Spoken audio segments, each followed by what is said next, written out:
Hi everyone, welcome to Quantum Minds. So this is our class 10th of teaching methodology series, and here you know that we are doing important questions of teaching methodology sections of previous year and very important questions too. ठीक है, related to the exam. So let's start this class 10th, and अगर किसी ने channel को subscribe नहीं किया है तो प्लीज चैनल को सब्सक्राइब कीजिए. So let's start this class.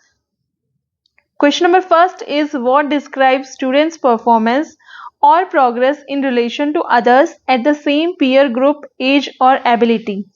समान सहपाठी समूह आयु या योग्यता वाले अन्य लोगों के संबंध में छात्र के प्रदर्शन या प्रगति का वर्णन क्या करता है. इनमें से आपको ऑप्शंस दिए हुए हैं. इसमें पूछा गया है कि आपको स्टूडेंट की परफॉर्मेंस को डिस्क्राइब करना है और या फिर उसकी प्रोग्रेस को किसके रेस्पेक्ट में, जो उसके सेम पीयर ग्रुप है, जिसमें ऐसा ग्रुप है दोस्तों का, स्टूडेंट का, जिसमें एज ग्रुप जो है वो सेम है बच्चों का, एबिलिटी उनकी ऑलमोस्ट सेम है. तो आपको उनमें से एक स्टूडेंट की जो है परफॉर्मेंस को डिस्क्राइब करना है कि किस तरह से एक स्टूडेंट की performance with respect to other students आप डिस्क्राइब करोगे. इसके लिए फर्स्ट जो है ऑप्शन है क्राइटेरियन रेफरेंस्ड इंटरप्रिटेशन, मानदंड संदर्भित व्याख्या. सेकेंड है समराइज्ड इंटरप्रिटेशन, सारांशित व्याख्या. थर्ड है प्लान्ड इंटरप्रिटेशन, नियोजित व्याख्या. Fourth is norm referenced interpretation, आदर्श संदर्भित व्याख्या. तो देखिए, ऐसी कोई चीज जिसमें स्टूडेंट्स परफॉर्मेंस को आप रिलेशन में देखते हैं with respect to other student which are of same peer group, age और एबिलिटी, वो होता है नॉर्म रेफरेंस्ड इंटरप्रिटेशन, आदर्श संदर्भित व्याख्या. इसमें जो होता है आप किसी एक स्टूडेंट की परफॉर्मेंस को देखते हैं कि उसने किस तरह से परफॉर्म किया है compare to other in a predetermine जो पीयर ग्रुप होता है उसमें. ठीक है, तो ये हो जाएगा norm referenced interpretation. Question number second is which assessment helps in determining students' prior knowledge before planning a lesson. Suppose you are planning a lesson and you are a teacher. So आपको जो है students की prior knowledge कि उसको पूर्व ज्ञान कितना है, क्या हाँ वो लैक कर रहा है किस चीज में, कितनी उसको नॉलेज है, कौन से उसके वीकर सेक्शन है, आपको उसे डिटरमाइन करना है उसकी प्रायर नॉलेज को. तो आप इनमें से कौन से असेसमेंट की हेल्प लेंगे. ठीक है, इन स्टूडेंट्स प्रायर नॉलेज. कौन सा मूल्यांकन पाठ की योजना बनाने से पहले, आपकी पाठ की योजना बनाने से पहले छात्र के पूर्व ज्ञान को निर्धारित करने में मदद करता है कि आपको छात्र का पूर्व ज्ञान को निर्धारित करना है. तो इनमें से कौन सा असेसमेंट आपकी मदद करेगा if you are a teacher. Then first is summative, योगात्मक जो असेसमेंट होता है वो. सेकेंड है फॉर्मेटिव. थर्ड है डायग्नोस्टिक. Fourth is cumulative. तो देखिए, असेसमेंट जो हेल्प करता है डिटरमाइन करने के लिए स्टूडेंट की प्रायर नॉलेज को, जब आप कोई लेसन प्लान बनाते हैं तो वो होता है डायग्नोस्टिक असेसमेंट. ठीक है, डायग्नोस्टिक असेसमेंट जो है बिगिनिंग में जब आप कोई लर्निंग एक्टिविटी कर रहे हैं उसके बिगिनिंग में, उसकी शुरुआत में होता है, जहाँ पे आप किसी लर्नर की एसेस करते हो प्रायर नॉलेज को, पूर्व ज्ञान को, और उसको कितनी स्किल्स है. यहाँ पे इसका मेन मकसद जो होता है वो आइडेंटिफाई करने के लिए होता है लर्निंग गैप्स को, कि कहाँ पे लैग कर रहा है स्टूडेंट, लर्निंग गैप्स को फाइंड आउट करने के लिए होता है ये डायग्नोस्टिक. नैदानिक जो असेसमेंट होता है, मूल्यांकन, वो होता है लर्निंग गैप्स को डिटरमाइन करने के लिए, उसने कितना ज्ञान है उसको. तो उसके बेस्ड पे जो है आप उनको लेसन प्लान को तैयार करते हो ताकि जो है उसके वीकर पार्ट्स भी कवर हो जाए, वो जो वीकर सेक्शंस है उसको भी जो है आप उसको अपने जो लेसन प्लान इस तरह से मॉडिफाई कर लो तो वो आपको एक आइडिया दे देता है कि बच्चे के पूर्व ज्ञान का, ठीक है, आपको निर्धारित करने में मदद करता है. तो ये होती है diagnostic assessment. Option 3 will be correct. Question number third is which acronym is used to denote 5 factor model of personality FFM. जो 5 फैक्टर मॉडल ऑफ पर्सनैलिटी है, यहाँ पे पर्सनैलिटी की बात हो रही है, व्यक्तित्व की, उसको दर्शाने के लिए किस जो एक्रोनिम है FFM, उसके लिए किसको यूज किया गया है, कौन सा एक्रोनिम यूज किया है. 5 फैक्टर मॉडल मतलब 5 फैक्टर होंगे यहाँ पे, कितने होंगे, 5 फैक्टर. एक्रोनिम आई फर्स्ट है आइस, सेकेंड है सी, थर्ड है self and fourth is ocean. तो ये देखिए यहाँ पे 5 जो अल्फाबेट्स है वो 5 डिफरेंट कंपोनेंट्स को जो है सिंबलाइज कर रहे हैं. तो इसका जो आंसर होगा फोर्थ होगा ओशियन. ओशियन का अगर आपको मैं बताऊं, ओशियन जो है यहाँ पे क्या जो यहाँ पे दर्शाता है, यहाँ पे जो ओ होता है आपका वो होता है ओपननेस. ये डिफरेंट फैक्टर्स है पर्सनैलिटी के. ओपननेस. सेकेंड जो है आपका है कॉन्शियस,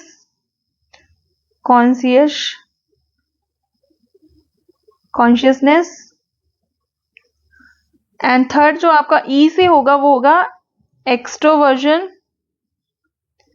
एक्सट्रोवर्जन। फोर्थ एग्रीएबलनेस, कितना एग्री है हो जाता है वो चीजों को लेके, एग्रीएबलनेस। ये है जो लास्ट एन जो रिप्रेजेंट कर रहा है वो यहाँ पे न्यूरोटिसिज्म। ठीक है, तो ये जो 5 फैक्टर्स मॉडल है पर्सनालिटी का एफएफएम, इसके लिए एक्रोनिम जो यूज किया गया है वो किया गया ओशियन, ओशियन। ठीक है, तो option number 4 will be correct. Question number 4 is which type of drama are designed with a clear beginning, middle and end. ऐसा कौन सा ड्रामा है, कौन सा टाइप ऑफ ड्रामा है जिसमें एक क्लियर, यहाँ पे क्लियर जो बात हो रही है उसमें बिगिनिंग है, बिगिनिंग, मिडल है एंड उसका एक एंड है, एक क्लियर वे में है, मतलब एक जो सीक्वेंस वाइज होता है उस टाइप में है कि बिगिनिंग है फिर मिडल है फिर एंड है, उस टाइप से है ड्रामा को। तो पहला है नॉन लीनियर ड्रामा होता है, गैर रैखिक नाटक। सेकेंड है होलिस्टिक ड्रामा, समग्र नाटक। थर्ड है प्रोसेस ओरिएंटेड ड्रामा, प्रक्रिया उन्मुख नाटक। And fourth is linear drama, रैखिक नाटक। तो देखिए लीनियर ड्रामा, लीनियर ड्रामा में जो है एक क्लियर वे में जो है बिगिनिंग होती है, एक परफेक्ट बिगिनिंग होती है, मिडल होता है, फिर उसका एंड होता है, और इसको कंस्ट्रक्ट किया जाता है क्रोनोलॉजिकली, क्रोनोलॉजिकली मतलब इन अ सीक्वेंस, अरेंज्ड होता है, ऑर्डर में एक होता है, ऑर्डर में। ठीक है, उसके बाद नॉन लीनियर ड्रामा जो होता है वो क्रोनोलॉजिकली जो है वो अरेंज नहीं होता है। ठीक है, तो इसका जो आंसर होगा जिसमें क्लियर वे में बिगिनिंग होता है, मिडल एंड होता है, वो होता है फोर्थ, लीनियर ड्रामा, रैखिक नाटक।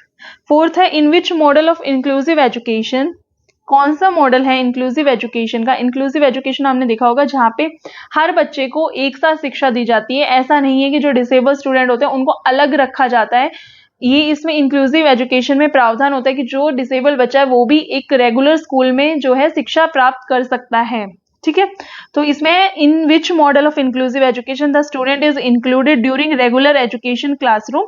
रेगुलर एजुकेशन क्लासरूम में इंक्लूड किया जाता है इंस्ट्रक्शन टू प्रोवाइड हिम और her with appropriate interaction with non disabled peers, कि जो स्पेशल चिल्ड्रन है उनको नॉन डिसेबल्ड पीयर्स जो है उनके साथ रेगुलर क्लासरूम में जो है एजुकेशन प्रोवाइड की जाती है।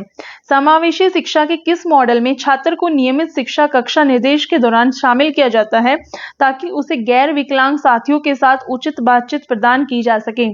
कौन सा मॉडल होता है? फर्स्ट है नॉन एकेडमिक मॉडल, गैर शैक्षणिक मॉडल। सेकेंड है सेल्फ कंटेन्ड मॉडल, स्वनिहित मॉडल। थर्ड है पुल आउट मॉडल। फोर्थ है सोशल मेन स्ट्रीमिंग मॉडल, सामाजिक मुख्य धारा का मॉडल। तो देखिए ये सोशल मेन स्ट्रीमिंग मॉडल है, इसमें सोशल समाज की बात हो रही है, मुख्य धारा में, जहाँ पे बच्चों को जो है बिल्कुल भी डिफ्रेंशिएट नहीं किया जा रहा है। उनको जो डिसेबल स्टूडेंट है वहां उनको रेगुलर स्टूडेंट के साथ पढ़ने का अधिकार है। तो ये है social mainstreaming model, social mainstreaming model. इसको क्यों यूज किया गया इस मॉडल को इंक्लूसिव एजुकेशन में?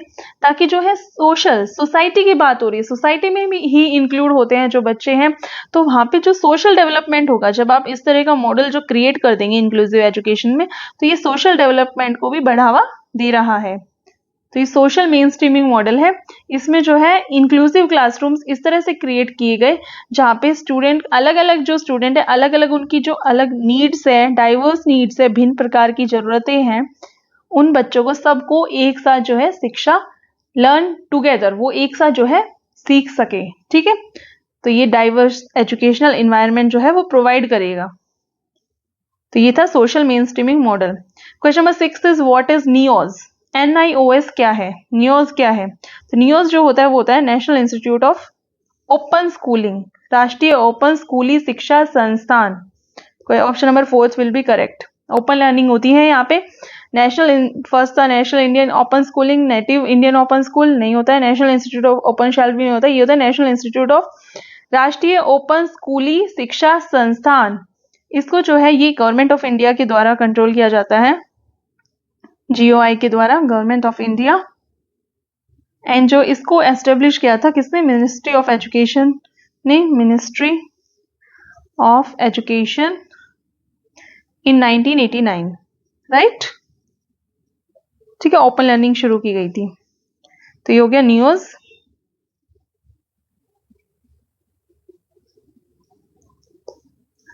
Question number 7 is which is not true about lesson plan. Lesson plan की बात हो चुकी है, यहाँ पे लेसन प्लान पे बहुत सारे क्वेश्चंस आ रहे हैं।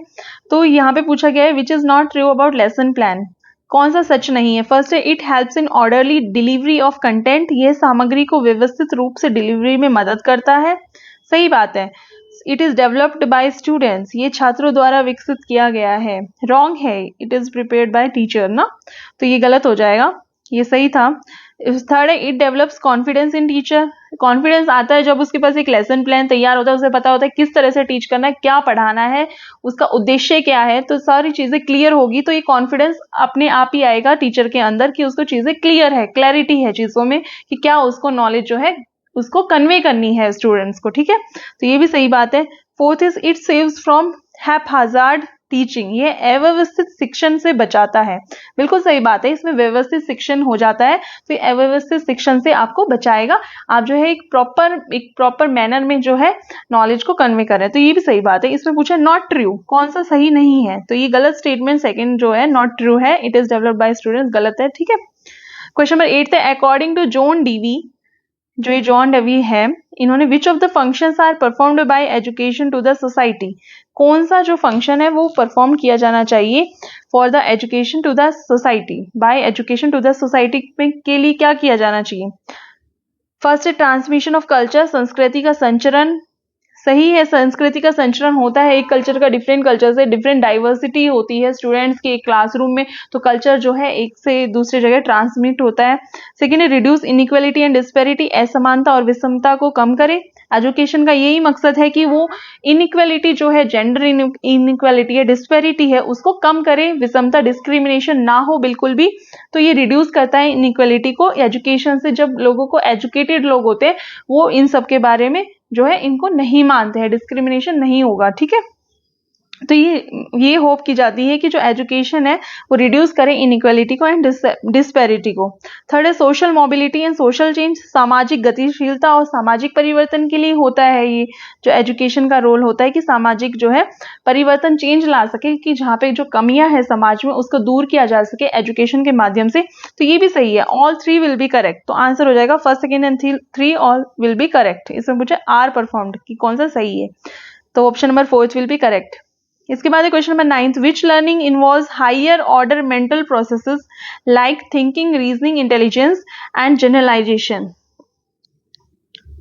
यहाँ पे पूछा है कि कौन सी लर्निंग है, किस अधिगम में उच्च क्रम की मानसिक प्रक्रिया, जैसे चिंतन की बात हो रही है, यहाँ पे तर्क की बात हो रही है, बुद्धि की बात हो रही है, सामान्यीकरण शामिल है। पहला motor learning, motor learning physical development से रिलेटेड है, जहाँ पे रनिंग होती है, ये सब फिजिकल डेवलपमेंट हो रही है बच्चे की। सेकेंड है वर्बल लर्निंग, मौखिक अधिगम हो रहा है।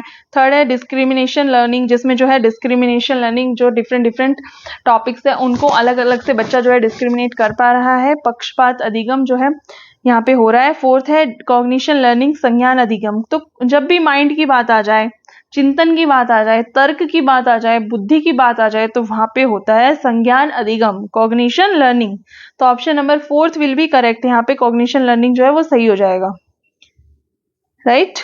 अब है question number 10, which equipment is not the part of smart classroom, इनमें से कौन सा पार्ट नहीं है स्मार्ट क्लासरूम। स्मार्ट क्लासरूम मतलब जो आजकल आईसीटी पे बेस्ड है, डिजिटल जो प्लेटफॉर्म्स हो रहे हैं उस पे बेस्ड है। तो फर्स्ट है कंप्यूटर और लैपटॉप, यहाँ पे आईसीटी का वो हो गया इंट्रोडक्शन, तो ये जो है स्मार्ट क्लासरूम का ही वो होगा पार्ट। सेकेंड है बोर्ड एंड चाक, थर्ड है प्रोजेक्टर, भी स्मार्ट क्लासरूम में आता है क्योंकि डिजिटली जब आप बात कर रहे हो तो एक स्मार्ट क्लासरूम वहाँ पे एस्टेब्लिश्ड है। फोर्थ है डॉक्यूमेंट कैमरा, दस्तावेज कैमरा भी जो है वो इसमें आएगा स्मार्ट। बट ये जो बोर्ड एंड चॉक है ये ट्रेडिशनल क्लासरूम्स में भी होते थे, आप देखते थे बोर्ड एंड जो चॉक है वो बहुत पहले से चले जा रहे हैं, ट्रेडिशनल जो मेथड है वो है ये, तो यहाँ पे बोर्ड एंड चॉक जो है वो पार्ट हो जाएगा, स्मार्ट क्लासरूम का नहीं होगा, नॉट द पार्ट पूछा आपसे, तो board and chalk will be the correct answer. Question number 11 is which type of crisis did Erik Erikson, यहाँ पे एरिक एरिक्सन की अभी हमने रिसेंटली एक क्लास में पूरे सारे पढ़ा था कि एरिक एरिक्सन की थ्योरी क्या है, उसमें जो है कौन सा एक पार्ट भी पढ़ा था, तो यहाँ पे पूछा गया विच type of crisis did Erik Erikson have discussed during adolescence stage, वहाँ पे एडोलिसेंस के बारे में ही क्वेश्चन था, मैंने उसमें बताया था एडोलिसेंस स्टेज के बारे में, तो जिसने वो क्लास देखी है वो इसको आंसर दे पाएगा इजीली। इसमें है एरिक एरिक्सन ने किशोरावस्था के दौरान किस प्रकार के संकट की चर्चा की है, कि कौन से संकट की चर्चा की है एरिक एरिक्सन ने। फर्स्ट है trust versus mistrust confusion, second है identity versus role confusion, third है इंटीग्रिटी वर्सेस डेस्परेट कंफ्यूजन, ईमानदारी बनाम हताशापूर्ण भ्रम, fourth is satisfaction versus dissatisfaction confusion, संतुष्टि बनाम असंतोष का भ्रम। ठीक है, तो देखिए यहाँ पे इसने डिफरेंट स्टेजेस दी थी एरिक एरिक्सन ने, जहां पे इसने एडोलिसेंस स्टेज में एक जो स्टेज की बात की थी वो थी आइडेंटिटी वर्सेस रोल कंफ्यूजन, पहचान बनाम भूमिका भ्रम, कि पहचान का वहां पे आ जाता है कि बच्चा जो है अपनी आइडेंटिटी को लेके जो है कॉन्शियस हो जाता है, वो सोचता है कि मैं अभी कर क्या रहा हूँ, मेरी क्या आइडेंटिटी है, मैं फ्यूचर में क्या करने वाला, तो उससे अपनी आइडेंटिटी अपनी पहचान को लेकर वो जो है वो हो जाता है कि क्या उसे करना चाहिए, क्या उसकी आइडेंटिटी है। तो यहाँ पे आइडेंटिटी वर्सेस रोल कंफ्यूजन जो है ये क्राइसिस होता है, संकट होता है, किसमें, कौन से स्टेज में होता है, एडोलिसेंस स्टेज में। ठीक है, तो ये option second will be correct, identity versus role confusion. ठीक है, इसके बाद है question number 12th, who is considered as the father of microbiology. जो माइक्रोबायोलॉजी है, सूक्ष्म जीव विज्ञान है, उसका जनक किसे माना जाता है। फर्स्ट है एंटोनी वैन लीeuwenhoek, एंटोनी वैन लीeuwenhoek, सेकेंड है Robert Hooke, third is Robert Brown, fourth is Theodor Schwann. तो देखिए जो फादर ऑफ बायोलॉजी है वो है एंटोनी वैन लीeuwenhoek, option number first will be correct, Anthony van Leeuwenhoek. Question number 13 is science has certain characteristics which distinguish it from other spheres of human endeavor. These characteristics define the nature of science except one of the following. This is विज्ञान में कुछ विशेषताएं हैं जो इसे मानव प्रयास के अन्य क्षेत्रों से अलग करती हैं। विज्ञान की अलग अलग जो है कैरेक्टरिस्टिक है जो इसे अलग क्षेत्र जो होते हैं डिफरेंट स्टेज साइंस के अलावा जो होते हैं उनसे अलग करती है। ये विशेषताएं निम्नलिखित में से एक को छोड़कर विज्ञान की प्रकृति को परिभाषित करती है, कि इनमें से चार जो स्टेटमेंट दी हुई है इनमें से कोई एक स्टेटमेंट ऐसी है जो उसको विज्ञान की कैरेक्टरिस्टिक नहीं है, आपको वो बताना है। ठीक है, फर्स्ट है science is a particular way of looking at nature. विज्ञान प्रकृति को देखने का एक विशेष तरीका है। बिल्कुल सही बात है, विज्ञान एक को आपको ना कोई चीज है जो आपके इन्वायरमेंट से रिलेटेड है, आपका एक अलग ही उस चीज को लेके ओपिनियन बन जाता है, प्रकृति से रिलेट करती है, उसकी सोच बदल देती है, उसका थिंकिंग की आप उस चीज के बारे में एक अलग वे में सोचने लगते हैं जब आप साइंस के स्टूडेंट है। तो ये विज्ञान प्रकृति को देखने का एक विशेष तरीका आ जाता है, विशेष ऑब्जर्वेशन हो जाती है आप किसी चीज को देखते हैं तो ये बिल्कुल सही है। सेकेंड है science is a narrow body of knowledge. विज्ञान ज्ञान का एक संकीर्ण निकाय है, नैरो बॉडी नहीं है, ये एक ब्रॉड एस्पेक्ट है, तो ये गलत चीज हो जाएगी, नैरो बॉडी नहीं है, ये बिल्कुल भी एक ब्रॉड एस्पेक्ट आता है। यहाँ पे एक ब्रॉड वे में जो है नॉलेज की बात की जाती है। साइंस में अलग अलग कॉन्सेप्ट्स होते हैं, डिफरेंट कॉन्सेप्ट्स होते हैं। तो थर्ड है science is an interdisciplinary area of learning. विज्ञान सीखने का एक अंतर विषय क्षेत्र इंटरडिसिप्लिनरी होता है, मतलब एक रिलेशन क्रिएट करता है डिफरेंट चीजों में, तो ये बिल्कुल सही है। Fourth is science is always tentative. विज्ञान हमेशा अस्थायी होता है, क्योंकि आपने देखा होगा जब एक चीज किसी ने बता दी है तो उस पर भी रिसर्च चलती है, उसको कहीं ना कहीं रॉन्ग प्रूव किया जाता है, उसमें कहीं डेवलपमेंट होता है, तो एक टेंटेटिव होता है कि उसको चेंज किया जा सकता है। तो ठीक है, तो साइंस इज ऑलवेज टेंटेटिव होती है, उसमें हमेशा रिसर्च जो है वो चलती रहती है। तो यहाँ पे जो ऑप्शन सेकंड है वो गलत है, तो यहाँ पे इसका आंसर हो जाएगा option number second. Question number 14 is which one of the following is the most suitable to improve children's learning. इन सारे ऑप्शंस में से कौन सा सबसे ज्यादा सुटेबल है जिससे आप चिल्ड्रन लर्निंग, बच्चे की लर्निंग को सुधार सकते हैं। ऑप्शन नंबर फर्स्ट है teacher should explain the content using different examples and illustrations. शिक्षक को विभिन्न, आपको बताना मोस्ट सुटेबल, सबसे ज्यादा जो इंपॉर्टेंट होगा वो कौन सा होगा, सबसे ज्यादा जो है उपयुक्त, बिल्कुल सही चीज इन चारों में से। Teacher should explain the content using different examples and illustrations. शिक्षक को विभिन्न उदाहरणों और चित्रों का उपयोग करके विषय वस्तु को समझाना चाहिए। ठीक है। सेकंड है all types of learning material should be there in the class. कक्षा में सभी प्रकार की शिक्षण सामग्री होनी चाहिए, बिल्कुल ठीक। थर्ड है teacher should facilitate children to interact with each other on real life situations. शिक्षक को बच्चों को वास्तविक जीवन की स्थितियों पर एक दूसरे के साथ बातचीत करने में सुविधा प्रदान करनी चाहिए। रियल लाइफ की बात हो गई है यहाँ पे, तो आपने रियल लाइफ सिचुएशन को देखा होगा कि ये जो है सबसे अच्छा चीज मानी जाती है जब आप चिल्ड्रन को रियल लाइफ सिचुएशन से जोड़ देते हैं, उसके वातावरण से जोड़ देते हैं। क्योंकि कहीं ना कहीं आपने देखा होगा कि हम एजुकेशन स्टूडेंट को क्यों प्रोवाइड कर रहे हैं कि उनको हम प्रिपेयर कर सके लाइफ के लिए, जिंदगी के लिए, रियल लाइफ सिचुएशंस के लिए। और उनमें जब रियल लाइफ सिचुएशन से आप चीजों को जोड़ देंगे तो उनमें एक अलग ही एक्साइटमेंट होगी, उत्साह होगी चीजों को सीखने की, वो जानने के लिए और इच्छुक होंगे, क्यूरियोसिटी बढ़ेगी क्योंकि उसके आसपास वो चीजें उसने देखी है और आपने उनको उनसे जोड़ दिया है, तो वो ज्यादा इंटरेस्ट उसमें पैदा होगा बच्चे में सीखने के लिए। तो ये रियल लाइफ सिचुएशन वाला कॉन्सेप्ट आ गया है यहाँ पे, वास्तविक जीवन की स्थितियां आ गई है, तो ये ही ऑप्शन जो है मोस्ट सुटेबल होगा। तो option 3 will be the most suitable among all of these. ठीक है, तो आंसर हो जाएगा ऑप्शन नंबर 3। इसके बाद है question number 14। Blank is known as father of observation astronomy. Blank को अवलोकन खगोल विज्ञान के जनक के रूप में जाना जाता है। इनमें फादर ऑफ ऑब्जर्वेशन एस्ट्रोनॉमी किसको जाना जाता है? फर्स्ट है एरिस्टोटल, अरस्तु, second is Kepler, third is Aryabhatta, इसको आर्यभट्टा कर लीजिएगा हिंदी में, ठीक है। फोर्थ है गैलीलियो। तो देखिए फादर ऑफ ऑब्जर्वेशन एस्ट्रोनॉमी जो है, अवलोकन खगोल विज्ञान के जनक जो है वो है गैलीलियो। तो आंसर हो जाएगा ऑप्शन नंबर 4। तो ये थे आज के टॉप मोस्ट 15 क्वेश्चन जो इसमें प्रीवियस ईयर क्वेश्चंस भी हैं और जो एग्जाम से रिलेटेड है उन क्वेश्चंस को भी इंक्लूड किया गया है। जो इस सीरीज को देख रहा है आई एम श्योर वो बहुत ज्यादा बेनिफिशियल हो रही होगी उसके लिए, और उसका ये बिल्कुल उसको कॉन्फिडेंस आ रहा होगा धीरे धीरे कि वो इस जो सेक्शन है जो आपका आने वाला है DSSB एग्जाम में उसको अच्छे से अटेम्प्ट कर पाएगा। ठीक है, तो I hope you like such kind of videos, और अगर आपको ये वीडियोस अच्छी लगती है तो प्लीज इनको लाइक कीजिएगा, ठीक है, और शेयर भी कीजिएगा ताकि और स्टूडेंट्स की भी हेल्प हो सके। अपने तक सीमित नहीं रखना है, ज्ञान को जितना बांटोगे उतना मिलेगा। सो मिलते हैं ऐसी ही एक बेहतरीन वीडियो के साथ नेक्स्ट वीडियो में। Thank you, see you in the next video, take care of yourself.